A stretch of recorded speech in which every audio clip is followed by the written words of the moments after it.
So I've been meaning to make a video for,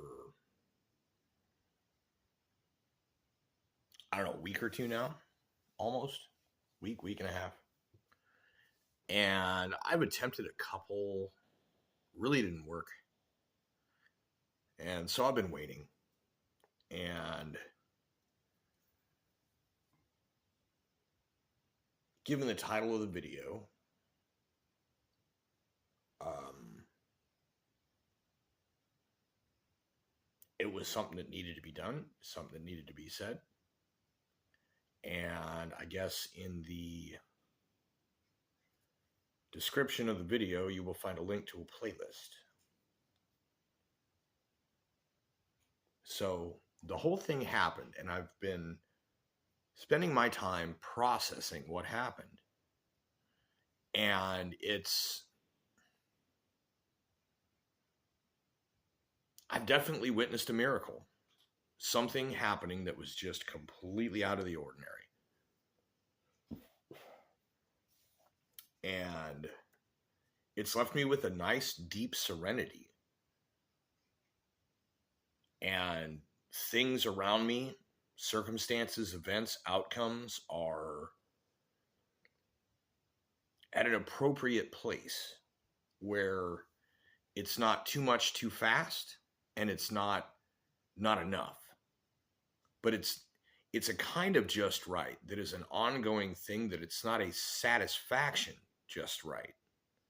It's an perfectly acceptable pace kind of thing.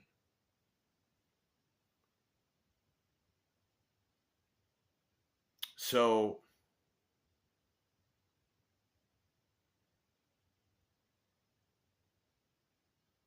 historically speaking, roundabouts this time of the year, and I mean specifically almost to the day, would be when the person who apparently, from what modern science is now discovering, may actually have been executed and then moved around considerably inside the tomb after death before reappearing before some people. Now, falsifiability is kind of still in place. It's one of those things that I'm not at this time yet willing to accept 100%. That there is always this possibility that there is some kind of trickery having been performed, even though it seems like the age of the shroud is currently believed to be accurate to the time, that there is some type of oxidized fuzz layer on one side of this garment or this linen, and that the visible image of what's on it is an orthogonically projected holographic image of multiple frames of animation. The laser projecting this hologram having emanated from a vast distance within the individual wrapped in the shroud. Multiple exposures on one cell of film. And it's a photo negative. That in itself implies that something very outside of what even our most advanced, publicly available, at least, science and speculation believe to be possible, let alone achievable with our own technology. And we know that back in the day in Rome, they really didn't have that. So unless bro is some kind of a Starfleet time traveler from the far future with the ability to take his phaser and his tricorder and his communicator and fudge something together, that it seems like something divine occurred. Now, even if you could overcome the falsifiability of it being legitimate and ascertain that it is legitimate, there is also the serious concern that whoever that person was may or may not have been the one that people believe it to be. Because there are some other places in the Bible that talk about fallen angels. So that is a thing that must be proven before I can commit 100% to believe. And I'm not saying like it's the most important thing ever that I do so. But I'm saying that in order for me to do so, like there's a bit more knowledge to be had and some lore that needs to be figured out. But at the same time, what is available and what is visible, what is now known, is heartbreaking, certainly.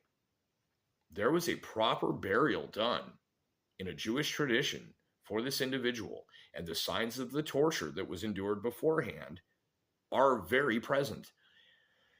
And then there are multiple exposures which appear to show instances of movement, of the nails being pulled. The nails are visible in the image, and the alternate other frames show movement, show removal of iron nails. And I only found out about this probably a month ago or two. And I'm already in my life like bombarded by the spiritual. I'm just sensitive to it. But then what this weather thing did of this playlist that is in the description,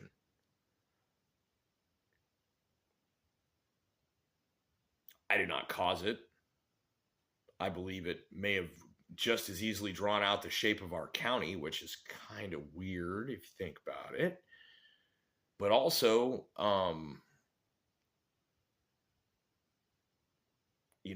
it certainly moved in a way that I was in the prime spot to document, and I did so.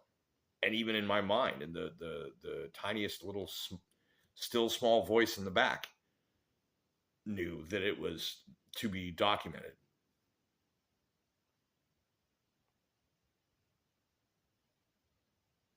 And then the realization that the historical Christmas was approaching, near to what they refer now to as Michaelmas in the Catholic Church.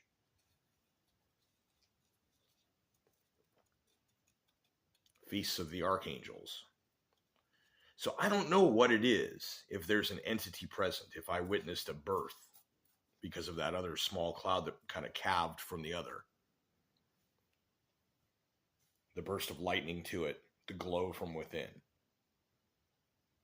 Was it a Sacred Heart that I was seeing?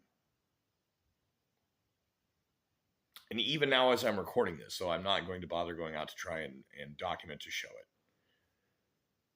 That cloud is hanging out at the parking spot. It's growing with several others at different locations, and these they're not really storm clouds, but they're definitely some turbulence and some moisture, and it may be some electromagnetic influence as well with space weather and Earth's magnetic field. There's a lot about it to be understood, because there's a whole super lot about basic weather patterns that still have yet to be understood. Their true relationships with particle forcing and electromagnetism. So I think I'm going to end it here. That's about all I got. Check out the playlist if you haven't already.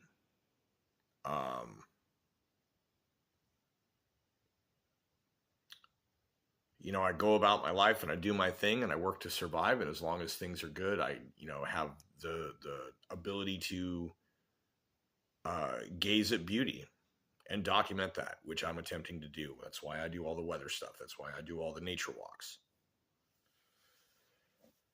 So thank you for watching. Please check out the link in the description to the playlist. And if you're actually interested in the historicity of a potentially very real thing of a divine nature, Merry Christmas.